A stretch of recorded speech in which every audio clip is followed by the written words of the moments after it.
Hello students, my name is Jasbir Singh, your social science teacher.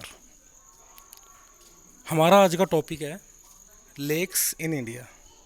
आज के topic में हम लेक्स क्या होती हैं, कितने टाइप की होती हैं, लेक्स के कौन कौन से टाइप होते हैं और इंडिया में जो लेक्स पाई जाती हैं उनके कुछ इम्पोर्टेंट फीचर्स पे इंटरेस्टिंग जो फैक्ट हैं उनका डिस्कस करेंगे।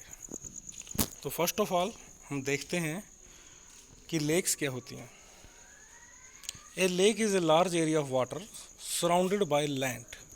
तो एक लेक जो होती है वो एक वाटर का एक लार्ज एरिया, एक पानी का बड़ा एरिया होता है जो चारों तरफ से ज़मीन से घिरा होता है। Lakes can be of different types as shown below. तो जो लेक्स हैं वो कई प्रकार की होती हैं जैसा कि नीचे दिया गया है। Types of lakes. तो लेक्स को टू बेसिस पे डिवाइड किया जाता है। Basis on their water content, based on their origin. तो वाटर कंटेंट के आधार पे और ओरिजिन के आधार पे लेक्स को दो हिस्सों में बांटा जाता है। फर्स्ट ऑफ ऑल हम डिस्कस करेंगे based on their water content. तो वाटर कंटेंट कि जो पानी है वो कैसा है लेक में। तो वाटर जो है धरती पे दो टाइप का ही पाया जाता है, fresh water and saline water, salty water.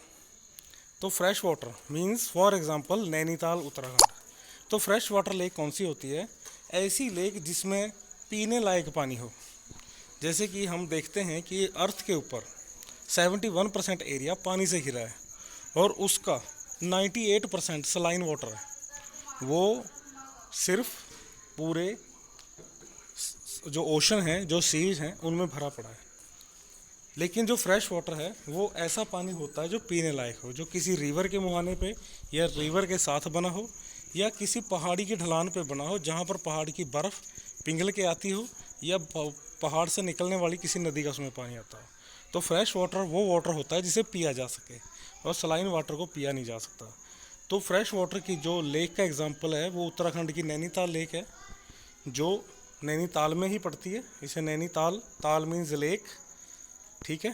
तो नैनीताल लेक फ्रेश वाटर की लेक है उत्तराखंड में, और सलाइन वाटर लेक यहाँ पर चिल्का लेक है उड़ीसा में। ये एक लेगून लेक है। लेगून लेक वो लेक होती है जो समंदर के साथ अटैच हो और समंदर का ही पानी, ओशन का या सी का पानी, साल्ट वाटर उसके अंदर हो।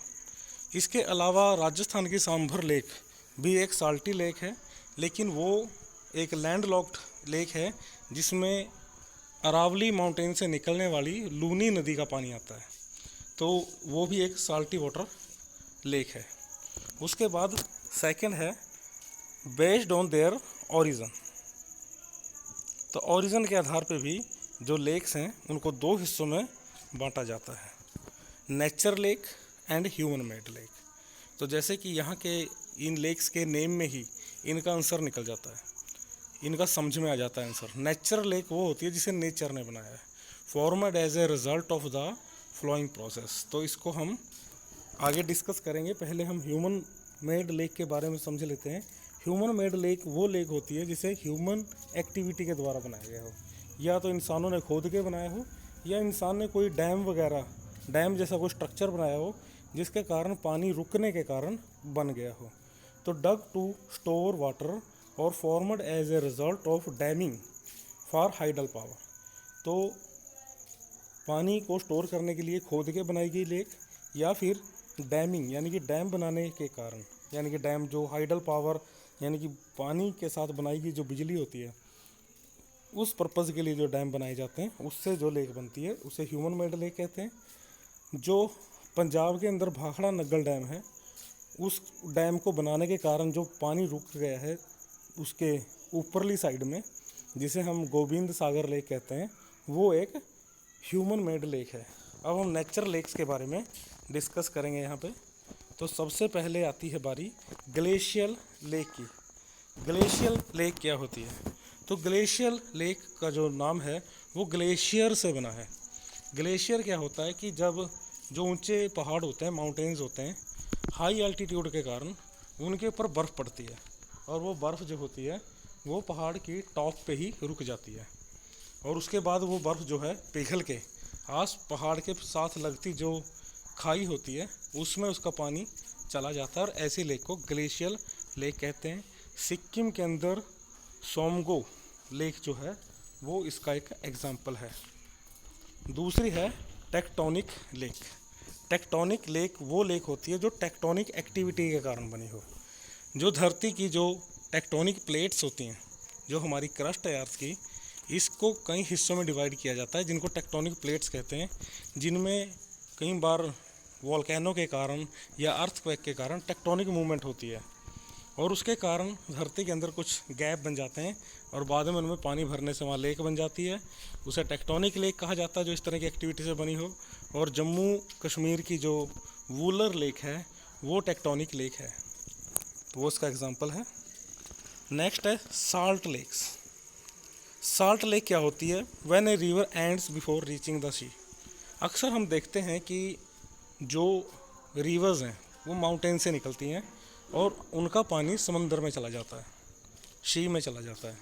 जैसे आपने पिछले टॉपिक्स में Indus river system, Ganga river system, Brahmaputra river system या जो हमारी पेनिनसुलर रिवर्स हैं उनके बारे में देखा ही होगा। लेकिन हमारे यहाँ पर अरावली माउंटेन जो है भारत में राजस्थान में पड़ता है, उससे एक रिवर निकलती है जिसका नाम है लूनी, LUNI। तो वो समंदर तक नहीं पहुँच पाती और वो एक लेक में ही जाके ख़त्म हो जाती है। उस लेक का नाम सांभर लेक है। और अरावली माउंटेन में क्योंकि साल्ट कंटेंट हैं तो लूनी रिवर के पानी के साथ वो साल्ट लेक में आता है और वो लेक जो है उसका वाटर साल्टी हो जाता है। इंडिया में जितना भी टोटल नमक प्रोड्यूस होता है समंदर के कारण या डिफरेंट साल्ट वाटर लेक्स के कारण, उसमें 9% अकेला इसी साल्ट वाटर लेक से बनता है, राजस्थान में पड़ती है और इसका नाम है सांभर लेक। नेक्स्ट है विंड एंड वाटर एक्शन। तो विंड एंड वाटर एक्शन के कारण, हवा के कारण या पानी के बहाव के कारण भी कुछ लेक्स बनती हैं। जैसे कई लेक्स जो होती हैं वो नदियों के जो मोड होते हैं, कई बार नदी टर्न ले लेती है, यू टर्न ले लेती है, और यू टर्न की जगह पर एक ऑक्स के बो की तरह, जैसे आपने देखा होगा जो बैल होते हैं या ऑक्स होते हैं, उनका जो पीठ के ऊपरली वाला साइड होता है वो थोड़ा उभरा हुआ इलाका होता है, वैसे ही उसे ऑक्सबो बोलते हैं। और उसी साइज़ के एक लेक यहाँ पर नदियों के यू टर्न पे बन जाती है जिसे ऑक्सबो लेक कहते हैं। वो वाटर एक्शन के कारण बनती है। और समंदरों के पास जो ओशन होते हैं वहाँ पर बहुत ही तूफ़ान आते हैं, साइक्लोन आते हैं, तो समंदर के पानी के प्रेशर के कारण कई बार कुछ लेक्स जो हैं वो ओशन के या समंदर के कोस्टल एरिया में कुछ लेक्स का निर्माण हो जाता है जिन्हें लेगून भी कहते हैं। तो पुलिकट लेक आंध्र प्रदेश की और तमिलनाडु के जो बॉर्डर पे पुलिकट लेक है वो इसका एक एग्जाम्पल यहाँ पर है।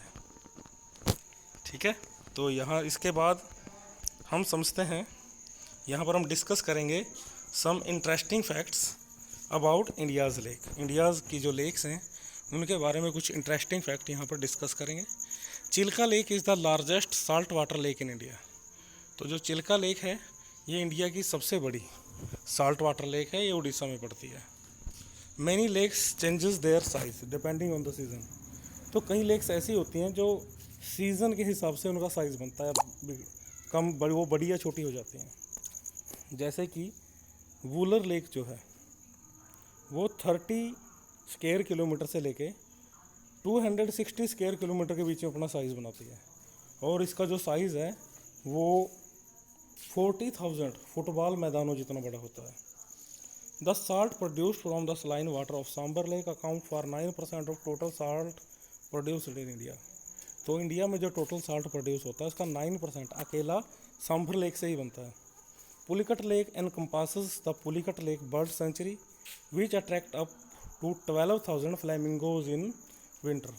तो ऐसा है भाई कि जो जब विंटर होती है इंडिया में, तो जो हमारा नॉर्दर्न हेमिस्फेयर है, जो रशिया का साइबेरिया इलाका है, वो पूरी तरह से जम जाता है। वहाँ पर लगभग 4-5 मंथ तक सूरज ही नहीं निकलता, इतनी ठंड हो जाती है। तो उस एरियाज़ में फ्लैमिंगो पक्षी पाए जाते हैं। जब सर्दियाँ होती हैं भारत में, तो जो रशिया का साइबेरिया है उसमें बहुत ही एक्सट्रीम ठंड पड़ती है। तो उस ठंड से बचने के लिए फ्लैमिंगो पक्षी उड़ के भारत की पुलिकट लेक में आ जाते हैं। लगभग 12,000 पक्षी हर साल सर्दियों में आते हैं और जब सर्दियां ख़त्म होती हैं तो वापस वो अपने नेटिव लैंड में चले जाते हैं। फ्लैमिंगो पक्षी बड़े बड़े पक्षी होते हैं सार्स जैसे, और ये जो पक्षी हैं ये ठंडे इलाकों में रहना पसंद करते हैं, लेकिन एक्सट्रीम ठंड इनसे बर्दाश्त नहीं होती। नेक्स्ट है Dal lake in Kashmir has been a popular place since the Mughal era. तो कश्मीर की जो डल लेक है वो मुग़ल काल से ही बड़ी फेमस है। शिकारे बड़े फेमस हैं इसमें। शिकारा यहाँ पर एक नाव होती है जो उसमें चलाई जाती है। जो Mughal emperor Jahangir build many garden along its शोर। तो जो जहांगीर मुग़ल राजा हुए उन्होंने कई सारे जो पार्क और गार्डन है वो उसके किनारों पे बनवाए थे। तो देखो कितनी इम्पोर्टेंस है इंडियन लेक्स की। तो इस टॉपिक को आपने अच्छी तरह से समझ लेना है और इस वीडियो को फिर से आप देख सकते हो। So thank you all of you.